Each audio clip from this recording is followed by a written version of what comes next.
Everyone, welcome to Sanvi exam ಅಕಾಡೆಮಿಗೆ ಎಲ್ಲರಿಗೂ ಆತ್ಮೀಯವಾದಂತಹ ಸ್ವಾಗತ. ಓಕೆ, ಒಂದು ಜಿ ಕೆ ಕ್ವಶನ್ನಿಂದ ಆ ಒಂದು ಸಬ್ಜೆಕ್ಟ್ ನಾಲೆಡ್ಜನ್ನು ತಿಳ್ಕೊಳ್ಳುವಂಥ ಕೆಲಸವನ್ನು ನಾನು ಮಾಡ್ತಾಯಿದ್ದೀನಿ. ಸೊ ಈ ಕ್ವಶನ್ ಅನಾಲಿಸಿಸ್ ಮಾಡ್ಕೊತ ಅದರ ಬಗ್ಗೆ ಇನ್ ಡೀಟೇಲಾಗಿ ಡೆಪ್ತಾಗಿ ತಿಳ್ಕೊಳ್ತಾ ಹೋಗೋಣ.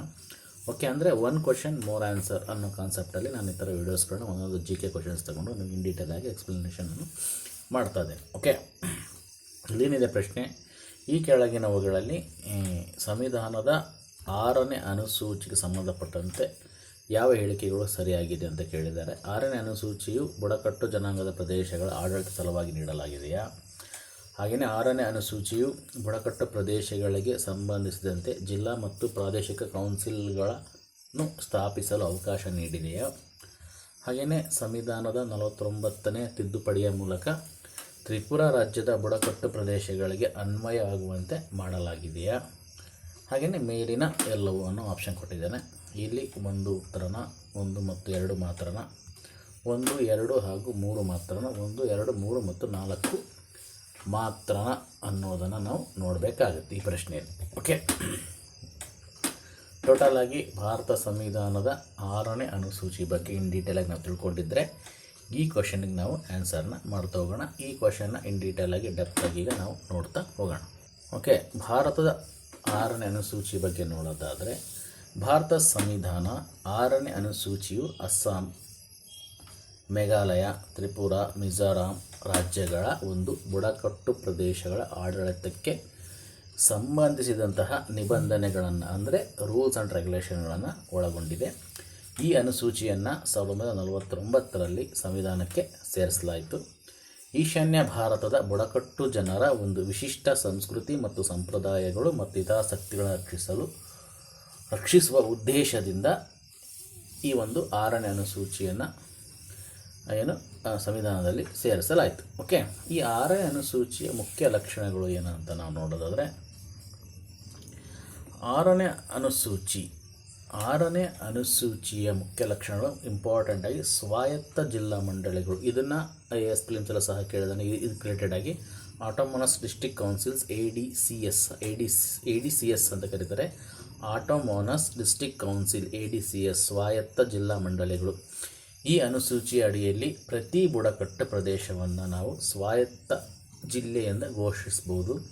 ಒಂದು ಸ್ವಾಯತ್ತ ಜಿಲ್ಲೆಯಲ್ಲಿ ಬೇರೆ ಬೇರೆ ಬುಡಕಟ್ಟು ಜನಾಂಗಗಳಿದ್ದರೆ ರಾಜ್ಯಪಾಲರು ಆ ಜಿಲ್ಲೆಯನ್ನು ಸ್ವಾಯತ್ತ ಪ್ರದೇಶಗಳಾಗಿ ವಿಂಗಡಿಸಬಹುದು.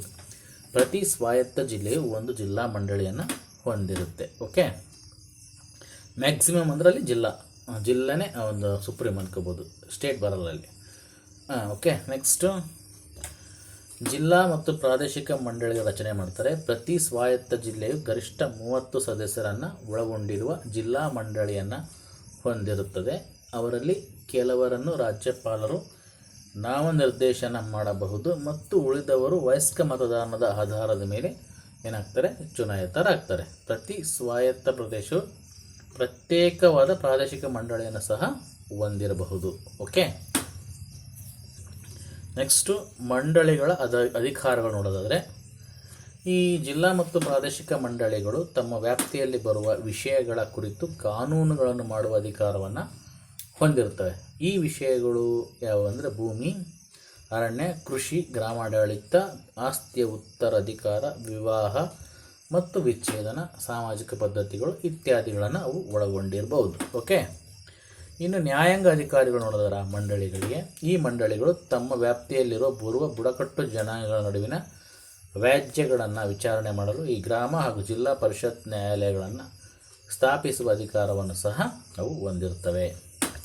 ನೆಕ್ಸ್ಟ್ ಕಾರ್ಯನಿರ್ವಾಹಕ ಅಧಿಕಾರಗಳು ನೋಡೋದಾದರೆ, ಪ್ರಾಥಮಿಕ ಶಾಲೆಗಳು, ಆಸ್ಪತ್ರೆಗಳು, ಮಾರುಕಟ್ಟೆಗಳು, ರಸ್ತೆಗಳು ಮತ್ತು ಇತರ ಸಾರ್ವಜನಿಕ ಸೌಲಭ್ಯಗಳನ್ನು ಸ್ಥಾಪಿಸಲು ಮತ್ತು ನಿರ್ವಹಿಸಲು ಈ ಮಂಡಳಿಗಳಿಗೇನಿದೆ ಅಧಿಕಾರವಿದೆ. ಇನ್ನು ಹಣಕಾಸಿನ ಅಧಿಕಾರಿಗಳು ನೋಡೋದಾದರೆ, ಭೂ ಕಂದಾಯವನ್ನು ನಿರ್ಣಯಿಸಲು ಮತ್ತು ಸಂಗ್ರಹಿಸಲು ಕೆಲವು ತೆರಿಗೆಗಳನ್ನು ವಿಧಿಸಲು ಈ ಮಂಡಳಿಗಳಿಗೆ ಅಧಿಕಾರವಿದೆ. ಟೋಟಲಿಯಾಗಿ ಒಂದು ಆಟೋಮೋನಸ್ ಬಾಡಿ ಬಗ್ಗೆ ನೋಡಿದ್ವಿ, ಆಮೇಲೆ ಆ ಮಂಡಳಿಯನ್ನು ಹೇಗೆ ರಚನೆ ಮಾಡೋದನ್ನು ನೋಡಿದ್ವಿ, ಮಂಡಳಿಗಳ ಅಧಿಕಾರಗಳನ್ನು ನೋಡಿದ್ವಿ, ನ್ಯಾಯಾಂಗ ಅಧಿಕಾರಗಳನ್ನು ನೋಡಿದ್ವಿ, ಕಾರ್ಯನಿರ್ವಾಹಕ ಅಧಿಕಾರಗಳನ್ನು ನೋಡಿದ್ವಿ, ಹಾಗೆಯೇ ಹಣಕಾಸಿನ ಅಧಿಕಾರಗಳನ್ನು ನೋಡಿದ್ವಿ.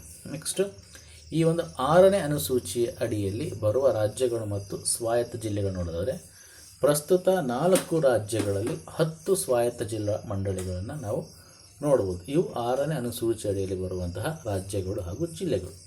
ಓಕೆ, ಅಸ್ಸಾಮಲ್ಲಿ ಬರುವಂಥದ್ದು ಯಾವುದು ಜಿಲ್ಲೆ ಅಂದರೆ ಬೋಡೋಲ್ಯಾಂಡ್ ಟೆರಿಟೋರಿಯಲ್ ಕೌನ್ಸಿಲ್, ಕಾರ್ಬಿ ಆಂಗ್ಲಾಂಗ್ ಸ್ವಾಯತ್ತ ಮಂಡಳಿ, okay, Karbi Anglong autonomous council, Uttar Cachar hills ಸ್ವಾಯತ್ತ ಮಂಡಳಿ ಅಸ್ಸಾಂ ರಾಜ್ಯದಲ್ಲಿ.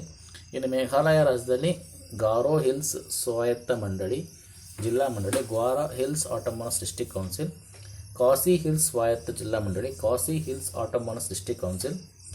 ಮೂರನೇದು ಜೈಂಟಿಯಾ ಹಿಲ್ಸ್ ಸ್ವಾಯತ್ತ ಜಿಲ್ಲಾ ಮಂಡಳಿ, Jaintia hills and autonomous district council. Next Tripura ರಾಜ್ಯದಲ್ಲಿ ತ್ರಿಪುರಾ ಬುಡಕಟ್ಟು ಪ್ರದೇಶಗಳ ಸ್ವಾಯತ್ತ ಮಂಡಳಿ, Tripura tribals areas autonomous district council. ಹಾಗೆ ಮಿಜೋರಾಂ ರಾಜ್ಯದಲ್ಲಿ ಚಕ್ಮಾ ಸ್ವಾಯತ್ತ ಜಿಲ್ಲಾ ಮಂಡಳಿ, ಚಕ್ಮಾ ಆಟೋಮನಸ್ ಡಿಸ್ಟ್ರಿಕ್ಟ್ ಕೌನ್ಸಿಲ್, ಲೈ ಸ್ವಾಯತ್ತ ಜಿಲ್ಲಾ ಮಂಡಳಿ, ಲೈ ಆಟೋಮನಸ್ ಡಿಸ್ಟ್ರಿಕ್ಟ್ ಕೌನ್ಸಿಲ್. ಹಾಗೆಯೇ ಮಾರ ಸ್ವಾಯತ್ತ ಜಿಲ್ಲಾ ಮಂಡಳಿ, ಮಾರ ಆಟೋಮನಸ್ ಡಿಸ್ಟ್ರಿಕ್ಟ್ ಕೌನ್ಸಿಲ್. ಓಕೆ, ಇನ್ನು 6ನೇ ಅನುಸೂಚಿ ಇದು ಈಶಾನ್ಯ ಭಾರತದ ಬುಡಕಟ್ಟು ಸಮುದಾಯಗಳ ಒಂದು ಸಾಮಾಜಿಕ ಇರ್ಬೋದು, ಆರ್ಥಿಕ ಇರ್ಬೋದು ಮತ್ತು ರಾಜಕೀಯ ಹಿತಾಸಕ್ತಿ ರಕ್ಷಿಸುವಲ್ಲಿ ಒಂದು ಮಹತ್ವದ ಪಾತ್ರವನ್ನು ವಹಿಸುತ್ತೆ. ಇದು ಈ ಪ್ರದೇಶಗಳ ಒಂದು ವಿಶಿಷ್ಟ ಸಾಂಸ್ಕೃತಿಕ ಗುರುತನ್ನು ಕಾಪಾಡಿಕೊಳ್ಳಲು ಈ ಒಂದು ಅನುಸೂಚಿ ಸಹಾಯ ಮಾಡಿದೆ. ಓಕೆ, ಇದು ಇನ್ ಡೀಟೇಲ್ ಆಗಿ 6ನೇ ಅನುಸೂಚಿಯ ಬಗ್ಗೆ ನಾವು ತಿಳ್ಕೊಂಡು.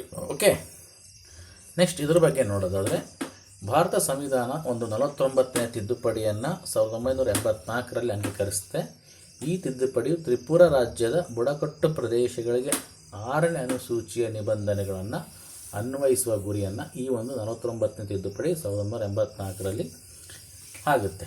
ಒಟ್ಟು ಮೇನಾಗಿ ತ್ರಿಪುರಾ ರಾಜ್ಯದ ಬುಡಕಟ್ಟು ಪ್ರದೇಶಗಳಿಗೆ 6ನೇ ಅನುಸೂಚಿಯ ನಿಬಂಧನೆಗಳನ್ನು ಅನ್ವಯಿಸುವ ಗುರಿಯನ್ನು ಇದು ಹೊಂದಿರುತ್ತೆ.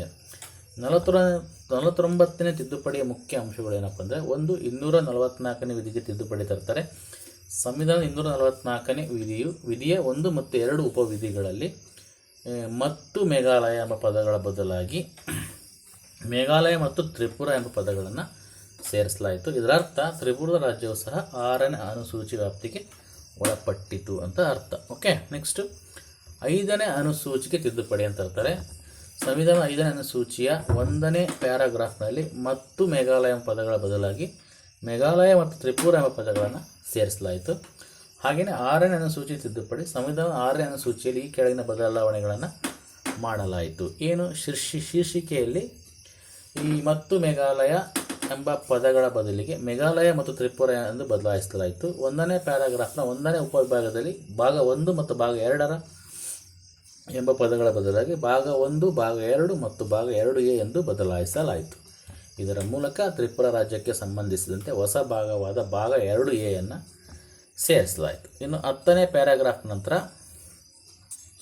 ಈ ಕೆಳಗಿನ ಹೊಸ ಪ್ಯಾರಾಗ್ರಾಫನ್ನು 12Aಯನ್ನು ಸೇರಿಸಲಾಯಿತು. ತ್ರಿಪುರಾ ರಾಜ್ಯದ ಸ್ವಾಯತ್ತ ಜಿಲ್ಲೆಗಳು ಮತ್ತು ಸ್ವಾಯತ್ತ ಪ್ರದೇಶಗಳಿಗೆ ಸಂಸತ್ತಿನ ಮತ್ತು ತ್ರಿಪುರಾ ರಾಜ್ಯದ ಶಾಸಕಾಂಗ ಕಾಯ್ದೆಗಳ ಅನ್ವಯ ಈ ಸಂವಿಧಾನದಲ್ಲಿ ಏನೇ ಇದ್ದರೂ ರಾಜ್ಯಪಾಲರು ಸಾರ್ವಜನಿಕ ಅಧಿಸೂಚನೆಯ ಮೂಲಕ ನಿರ್ದೇಶಿಸಬಹುದಾದಂತಹ ವಿನಾಯಿತಿಗಳು ಅಥವಾ ಮಾರ್ಪಾಡುಗಳಿಗೆ ಒಳಪಟ್ಟು ಸಂಸತ್ತಿನ ಯಾವುದೇ ಕಾಯ್ದೆಯ ಅಥವಾ ರಾಜ್ಯದ ಸ್ವಾಯತ್ತ ಜಿಲ್ಲೆ ಅಥವಾ ಸ್ವಾಯತ್ತ ಪ್ರದೇಶಕ್ಕೆ ಅನ್ವಯಿಸುವುದಿಲ್ಲ ಅಂತೇಳಿ, ಅಥವಾ ಅಂತಹ ಜಿಲ್ಲೆ ಅಥವಾ ಅಂತಹ ಪ್ರದೇಶ ಅಥವಾ ಅದರ ಯಾವುದೇ ಭಾಗ ಅನ್ವಯಿಸುತ್ತೆಂದು ನಿರ್ದೇಶಿಸಬಹುದಾಗಿ. ಓಕೆ, ನೆಕ್ಸ್ಟು ಈ ತಿದ್ದುಪಡಿ ಉದ್ದೇಶ ಏನು ಅಂತ ನೋಡೋದಾದರೆ, ತ್ರಿಪುರಾ ರಾಜ್ಯದ ಬುಡಕಟ್ಟು ಪ್ರದೇಶಗಳಲ್ಲಿ ವಾಸಿಸುವ ಜನರ ಆಕಾಂಕ್ಷೆಗಳನ್ನು ಈಡೇರಿಸುವುದು ಈ ತಿದ್ದುಪಡಿಯ ಮುಖ್ಯ ಉದ್ದೇಶವಾಗಿತ್ತು.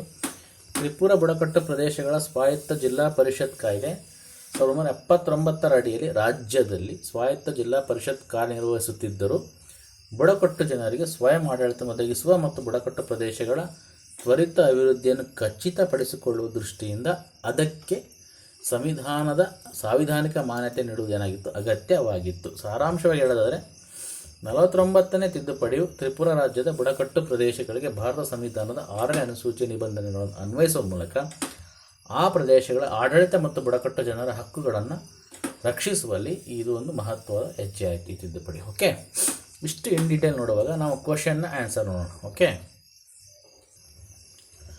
ಕ್ವಶನ್ ನೋಡೋದಾದ್ರೆ ಈ ಕೆಳಗಿನವುಗಳಲ್ಲಿ ಸಂವಿಧಾನದ 6ನೇ ಅನುಸೂಚಿಗೆ ಸಂಬಂಧಪಟ್ಟಂತೆ ಸರಿಯಾದ ಹೇಳಿಕೆಗಳು. ಈಗ ಹೇಳ್ಬೋದು ನೀವು. ಮೊದಲೇ ಸ್ಟೇಟ್ಮೆಂಟ್ ಏನಿದೆ, 6ನೇ ಅನುಸೂಚಿಯು ಬುಡಕಟ್ಟು ಜನಾಂಗದ ಪ್ರದೇಶಗಳ ಆಡಳಿತ ಸಲುವಾಗಿ ನೀಡಲಾಗಿದೆ. 100 ಸರಿ. ಫಸ್ಟ್ ಸ್ಟೇಟ್ಮೆಂಟ್ ಸರಿ. ಎರಡನೇ ಸ್ಟೇಟ್ಮೆಂಟು, 6ನೇ ಅನುಸೂಚಿಯು ಬುಡಕಟ್ಟು ಪ್ರದೇಶಗಳಿಗೆ ಸಂಬಂಧಿಸಿದ ಜಿಲ್ಲಾ ಮತ್ತು ಪ್ರಾದೇಶಿಕ ಕೌನ್ಸಿಲ್ಗಳನ್ನು ಸ್ಥಾಪಿಸಲು ಅವಕಾಶ ನೀಡಿದೆ. ಖಂಡಿತ. ADS CS ಆಟೋಮನಸ್ ಬಾಡಿಗಳು ಡಿಸ್ಟಿಕ್ ಲೆವೆಲಲ್ಲಿ. ಓಕೆ. ಹಾಗೆ ಕೌನ್ಸಿಲ್ ಪ್ರಾದೇಶಿಕ ಲೆವೆಲಲ್ಲಿ ಸಹ ಮಾಡ್ಬೋದು. ಸೊ ಈ ಸ್ಟೇಟ್ಮೆಂಟು ಸರಿ. ಮೂರನೇ ಸ್ಟೇಟ್ಮೆಂಟು, ಸಂವಿಧಾನಕ್ಕೆ 49ನೇ ತಿದ್ದುಪಡಿಯ ಮೂಲಕ ತ್ರಿಪುರ ರಾಜ್ಯದ ಬುಡಕಟ್ಟು ಪ್ರದೇಶಗಳಿಗೆ ಅನ್ವಯವಾಗುವಂತೆ ಮಾಡಲಾಗಿದೆ. ಓಕೆ, ಈ ಸ್ಟೇಟ್ಮೆಂಟು ನಾವು ನೋಡಿದ್ದು ಸರಿ.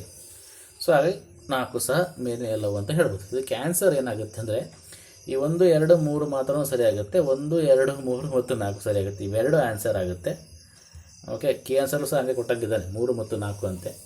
ಓಕೆ, ಈ ಕ್ವಶನ್ಗೆ 3 ಮತ್ತು 4 ಆನ್ಸರ್ ಆಗುತ್ತೆ. ಸೊ ಅಂದರೆ ಓಕೆ, ಆನ್ಸರ್ ಇದು ಆಗುತ್ತೆ. ಓಕೆ, ಎಲ್ಲ ಸ್ಟೇಟ್ಮೆಂಟ್ಗಳು ಸರಿ. ಓಕೆ, ಈ ಕ್ವಶನ್ ಬಗ್ಗೆ ಏನಾದರೂ ಡೌಟ್ ಇದ್ದರೆ ಖಂಡಿತ ಕಮೆಂಟ್ ಮಾಡಿ. ಹಾಗೆಯೇ ಕಂಟೆಂಟ್ ಇಷ್ಟ ಆದರೆ ಎಕ್ಸಾಮ್ ಆಸ್ಪಿರೆಂಟ್ಸ್ಗೆ ಖಂಡಿತ ಶೇರ್ ಮಾಡಿ. ಹಾಗೆ ನನ್ನ ಚಾನಲ್ ಯಾರು ಸಬ್ಸ್ಕ್ರೈಬ್ ಮಾಡ್ಕೊಳ್ಳೋದು ನೋಡ್ತಾರೆ ಅವ್ರು ಖಂಡಿತ ಸಬ್ಸ್ಕ್ರೈಬ್ ಮಾಡ್ಕೊಂಡು ನೋಡಿ ಅಂತ ಹೇಳಿ ಈ ಒಂದು ಎಕ್ಸ್ಪ್ಲನೇಷನ್ ಇಲ್ಲಿಗೆ ನಾನು ಮುಗಿಸ್ತಿದ್ದೀನಿ. Once again all of thank you.